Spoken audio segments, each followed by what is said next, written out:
नमस्कार दोस्तों, मैं हूं शिवम पांडे और आप सभी का स्वागत है आपके अपने चैनल ट्रिक पॉइंट में। दोस्तों, हम लोग इस वीडियो में भारतीय अंतरिक्ष कार्यक्रम को माइंड मैप के जरिए पढ़ने वाले हैं। तो अगर आप इस वीडियो को शुरू से अंत तक देख लेते हैं तो आपको किसी भी बुक या फिर किसी भी वीडियो में भारतीय अंतरिक्ष कार्यक्रम के बारे में पढ़ने की ज़रूरत नहीं पड़ेगी। तो देरी ना करते हुए चलिए इस वीडियो को शुरू करते हैं। तो भारतीय अंतरिक्ष कार्यक्रम, जिसको 1962 में INCOSPAR यानी इनकॉस्पर अर्थात भारतीय राष्ट्रीय अंतरिक्ष अनुसंधान समिति द्वारा शुरू किया गया था, जिसका गठन डॉक्टर विक्रम साराभाई की अध्यक्षता में किया गया था। बाद में भारतीय अंतरिक्ष कार्यक्रम का जो संचालन है वो इसरो यानी इंडियन स्पेस रिसर्च ऑर्गेनाइजेशन द्वारा किया जाने लगा। जो इनकॉस्पर है इसी को विकसित करके 15 अगस्त 1969 को इसरो बना दिया गया। आपको पता ही है कि जो इसरो है इसका मुख्यालय कर्नाटक के बेंगलुरु में स्थित है और इसके जो प्रथम अध्यक्ष थे वो विक्रम साराभाई थे। यानी जो इनकॉस्पर है उसी का विकास करके क्या कर दिया गया, इसरो बनाया गया 15 अगस्त 1969 को। और जो इनकॉस्पर है उसका गठन जो है विक्रम साराभाई की अध्यक्षता में किया गया था। ठीक उसी तरह इसरो के भी प्रथम अध्यक्ष विक्रम साराभाई थे। तो भारतीय अंतरिक्ष कार्यक्रम का जो संचालन है वो किसके द्वारा किया जाता है, इसरो के द्वारा। और अगर आपसे पूछा जाता है कि इसरो की स्थापना कब हुई तो 15 अगस्त 1969 को। ठीक है। जो डॉक्टर विक्रम साराभाई हैं इनको भारतीय अंतरिक्ष कार्यक्रम का जनक यानी father of Indian space programme कहा जाता है।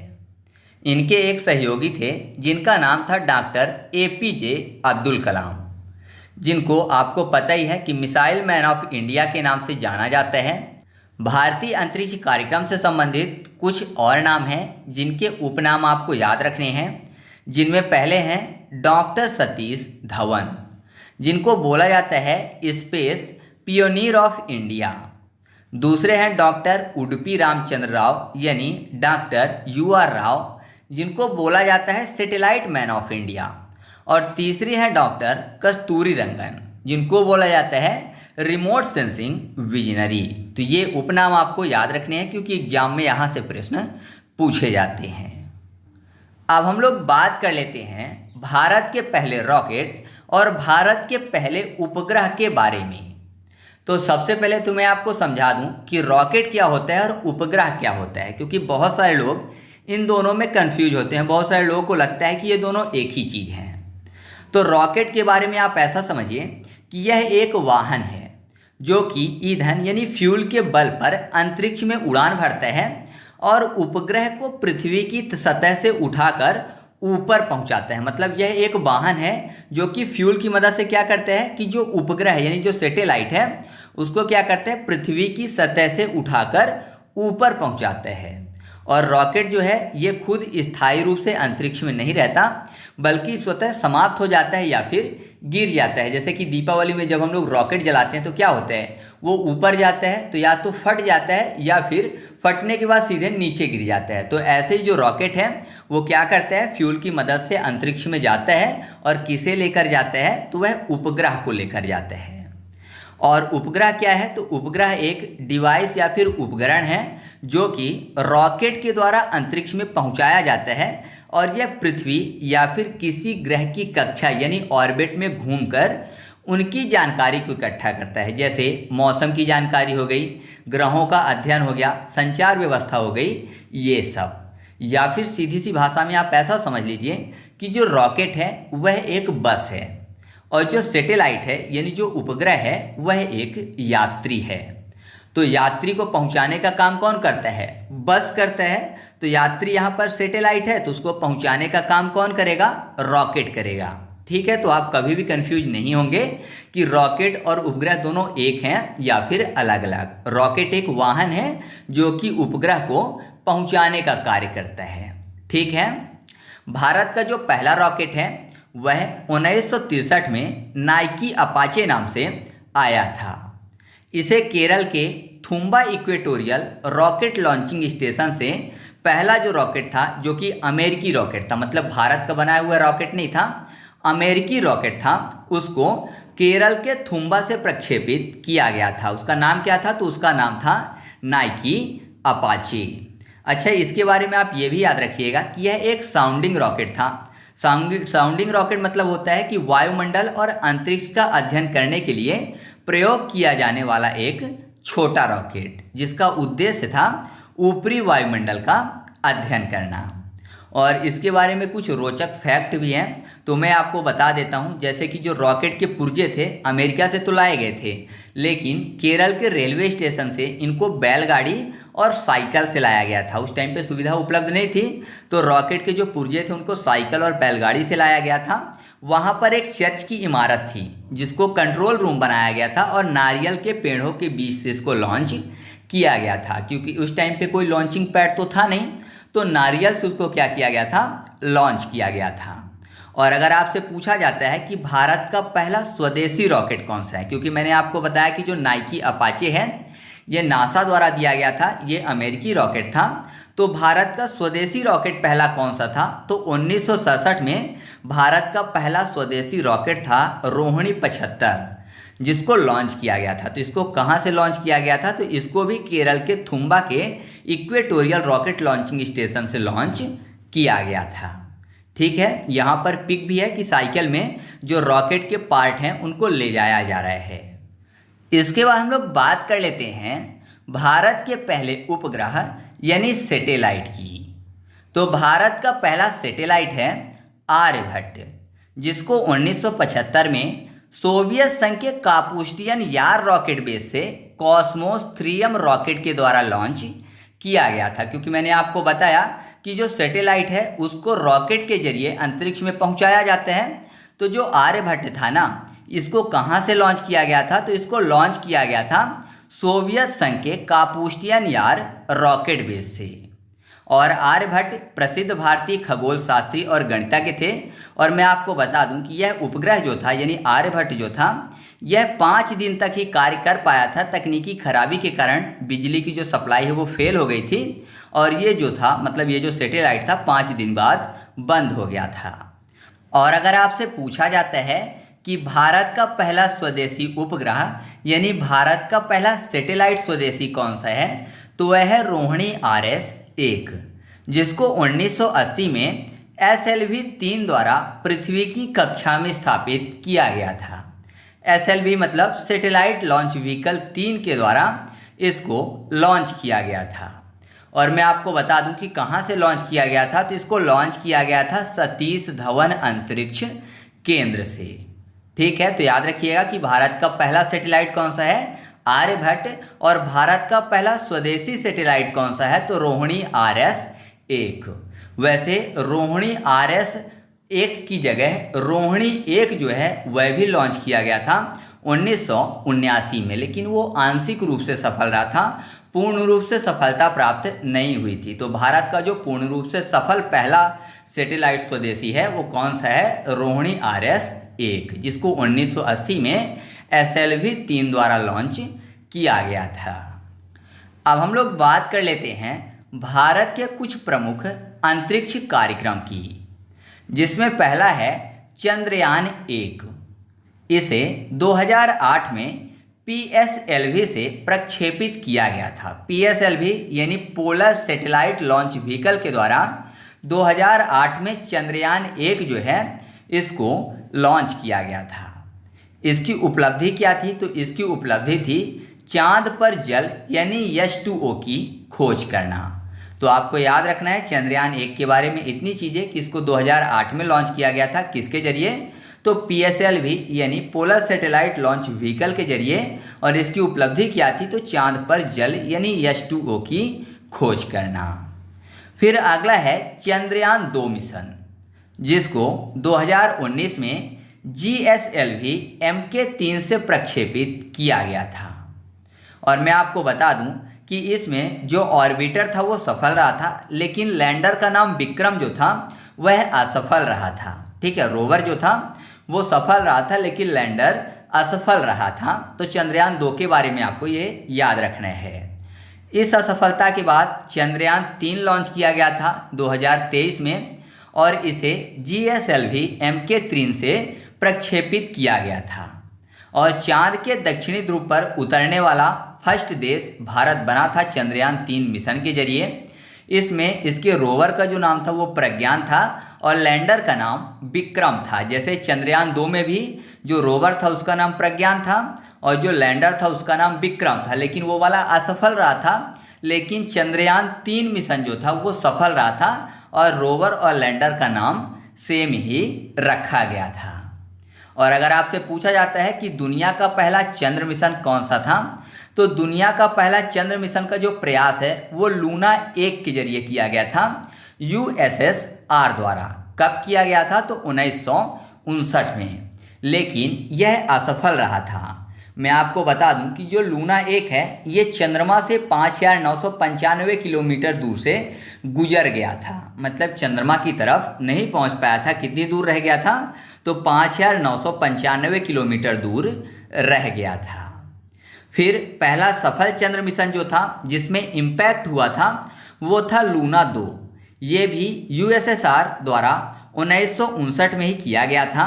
और मैं आपको बता दूं कि इसमें क्या हुआ था, तो इसमें दुनिया का फर्स्ट अंतरिक्ष यान था जिसने सीधे चंद्रमा की सतह से टक्कर मारी थी, यानी इम्पैक्ट किया था। फिर पहला सॉफ्ट लैंडिंग की बात करें तो वह था लूना 9। यह भी सोवियत संघ द्वारा ही 1966 में भेजा गया था, जिसने पहली सॉफ्ट लैंडिंग चंद्रमा में की थी। और अगर बात करें कि चंद्रमा का पहला मानव मिशन कौन सा था, तो वह था अपोलो 11, जो कि नासा द्वारा 1969 में भेजा गया था। तो चंद्रमा पर पहला कदम किसने रखा था? तो अपोलो 11 में बैठे हुए थे नील आर्मस्ट्रॉन्ग और बज एल्ड्रिन। तो पहला कदम रखा था नील आर्मस्ट्रॉन्ग ने और दूसरा कदम रखा था, मतलब नील आर्मस्ट्रॉन्ग के उतरने के बाद दूसरे व्यक्ति कौन थे जो चंद्रमा पर उतरे थे? तो उनके साथी बज एल्ड्रिन थे।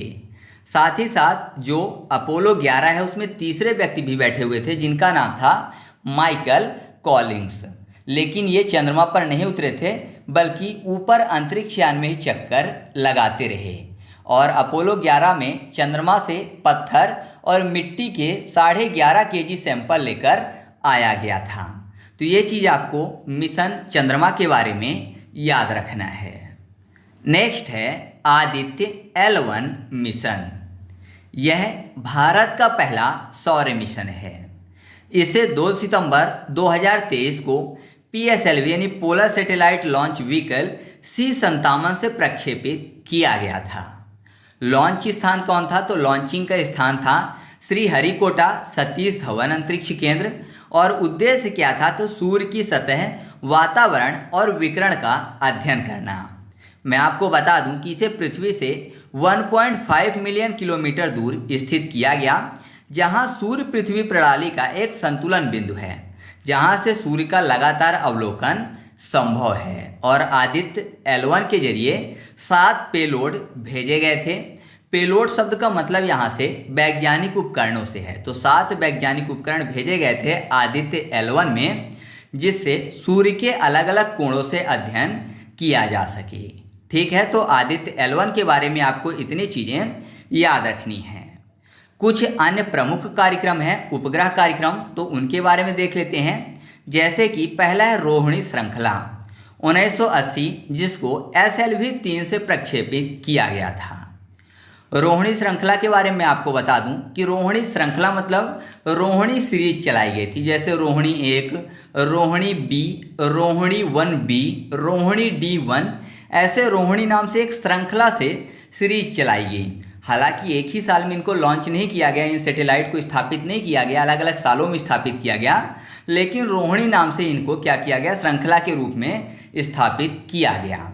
इनका कार्य क्या है? तो पृथ्वी संसाधन का अध्ययन करना, मौसम की निगरानी और जल संसाधन की जानकारी जुटाना, और यह देखना कि रॉकेट सही तरीके से उपग्रह की कक्षा तक पहुंच सकता है कि नहीं। मतलब जब रोहिणी श्रृंखला का पहला रोहिणी सैटेलाइट भेजा गया था तो मुख्य रूप से वो क्या देखना चाहते थे कि जो रॉकेट है वो सही तरीके से उपग्रह को कक्षा तक पहुंचा पाता है या फिर नहीं पहुंचा पाता। और इसके अलावा रिमोट सेंसिंग तकनीकी जो है उसकी शुरुआत भी यहीं से हुई थी और भविष्य के बड़े मिशनों के लिए इसके जरिए अध्ययन यानी अनुभव जो है वो जुटाया गया था, है ना। मतलब इसके अध्ययन के जरिए अनुभव जुटाया गया था कि हम भविष्य में बड़े बड़े मिशन कर सकते हैं या फिर नहीं। फिर दूसरा है इनसैट श्रृंखला, जिसको 1982 से जारी किया गया और यह संचार और मौसम उपग्रह से संबंधित कार्य करते हैं। फिर अगला है IRS श्रृंखला, जिसको 1988 से लॉन्च किया गया, जो कि पृथ्वी अवलोकन और संसाधन का सर्वेक्षण करता है। फिर है GSAT श्रृंखला, जिसको 2001 से भेजा गया और यह संचार और टीवी प्रसारण का कार्य करते हैं। उसके अलावा नेविक है, जिसको IRNSS के नाम से भी जाना जाता है, 2016 में भेजा गया और भारत का यह स्वदेशी GPS नेविगेशन सिस्टम का कार्य करता है। तो ये चीज़ें आपको याद रखनी है साथ में। इसके बाद हम लोग बात कर लेते हैं भारत में रॉकेट के विकास के क्रम की। तो जैसे कि मैंने आपको बताया कि भारत का पहला जो रॉकेट था वो था नाइकी अपाचे, जो कि एक अमेरिकी रॉकेट था जिसको भारत द्वारा लॉन्च किया गया था केरल के थुम्बा से। तो वह भारत का पहला रॉकेट था, आपको मैंने पहले ही बताया। फिर दूसरा मैंने आपको बताया कि भारत का एक स्वदेशी रॉकेट था जिसका नाम था रोहिणी 75। फिर उसके बाद आया SLV-3 या सैटेलाइट लॉन्च व्हीकल 3। यह कब आया? 1980 में। यह पहला स्वदेशी उपग्रह जो रोहिणी था उसको कक्षा में स्थापित करता है और इसका जो नेतृत्व है वो डॉक्टर APJ अब्दुल कलाम द्वारा किया गया था। उसके बाद आता है ASLV जो कि 1987 में आता है। यहाँ पर आप फोटो में देख सकते हैं। इसका मतलब है, A का मतलब है एडवांस और S का मतलब है सैटेलाइट लॉन्च व्हीकल। तो एडवांस सैटेलाइट लॉन्च व्हीकल की बात है, जो कि SLV का एडवांस लेकिन कम सफल जो रॉकेट है वह है। मतलब कि SLV से कम सफल था लेकिन आगे इसके बनाया गया था। फिर आता है PSLV मतलब पोलर सैटेलाइट लॉन्च व्हीकल, जो कि भारत का सबसे भरोसेमंद और ज़्यादा उपग्रह एक साथ भेजने में सक्षम जो रॉकेट है वह माना जाता है। इसने चंद्रयान 1 किया था और मैं आपको बता दूं कि यह भारत का सबसे सफल रॉकेट है। इसको कब लाया गया? तो PSLV को लाया गया 1993 में। फिर आता है GSLV में G का मतलब है जियोसिंक्रोनस और SLV का मतलब तो आपको पता ही है सैटेलाइट लॉन्च व्हीकल, यानी सैटेलाइट को लॉन्च करने वाला व्हीकल। तो यह जो है ये भारी उपग्रहों के लिए प्रयोग किया जाता है जो कि जियोसिंक्रोनस कक्षा में स्थापित किए जाने वाले हों। फिर उसके बाद आता है GSLV Mk-3, जिसको LVM-3 के नाम से भी जाना जाता है। यह सबसे शक्तिशाली रॉकेट है जिसके जरिए चंद्रयान 2 और चंद्रयान 3 लॉन्च किया गया था। और फिर उसके बाद आता है SSLV यानी स्मॉल सैटेलाइट लॉन्च व्हीकल, और यह आया है 2022 में, जो कि छोटे उपग्रह जैसे कि स्टार्टअप्स और शिक्षा संस्थानों के लिए प्रयोग किए जाने वाले जो उपग्रह हैं उनको लॉन्च करने वाला रॉकेट है। तो यह रॉकेट का क्रम है, आपको याद रखना है। पहले नाइकी अपाचे, फिर रोहिणी 75, फिर SLV, फिर ASLV, फिर PSLV, फिर GSLV, फिर GSLV में भी GSLV Mk-3 और फिर उसके बाद है SSLV। ठीक है, तो ये आपको याद रखना है भारत में रॉकेट के विकास के क्रम को। अब कुछ अन्य मिशन हैं जिनके बारे में मैं आपको थोड़ा सा बता देता हूं, क्योंकि एग्जाम में यहाँ से भी प्रश्न पूछे जाने की संभावना है। तो एक मिशन है एस्ट्रोसैट, जिसको 2015 में भेजा गया था। यह भारत का पहला अंतरिक्ष वेधशाला उपग्रह है। फिर है रिसैट, कॉर्टोसैट और ओशनसैट, जो कि पृथ्वी अवलोकन, जासूसी और सामुद्रिक विज्ञान का अध्ययन करने के लिए यह उपग्रह लॉन्च किए गए थे। फिर है GSAT-7, जिसको 2013 में भारतीय नौसेना के संचार उपग्रह के रूप में लॉन्च किया गया था। मतलब ये भारतीय नौसेना के लिए कार्य करता है। फिर है GSAT-7-1, जिसको 2018 में लॉन्च किया गया था और यह भारतीय वायुसेना के लिए है। उसके अलावा निसार है, जिसको 2024-25 में नासा और इसरो, निसार में नासा और इसरो दोनों शामिल हैं। तो दोनों का मिशन है जिसमें पृथ्वी की सतह का हाई रेजोल्यूशन रडार मैपिंग किया जाना है। तो इस तरीके से अपना भारतीय अंतरिक्ष कार्यक्रम से संबंधित जो माइंड मैप का वीडियो है यह कंप्लीट हुआ। आपको वीडियो कैसा लगा कमेंट करके बताना है। वीडियो अच्छा लगा तो वीडियो को लाइक कर दीजिएगा। और हाँ, अगर आप चाहते हैं इसकी ई बुक तो आप टेलीग्राम पर जाकर सर्च करिएगा ट्रिक पॉइंट और चैनल को ज्वाइन कर लीजिएगा। वहाँ पर मैं आपको सभी माइंड मैप की फ्री में ई बुक उपलब्ध करवा दूंगा। तो चलिए मिलते हैं अगले वीडियो में, तब तक के लिए जय हिंद।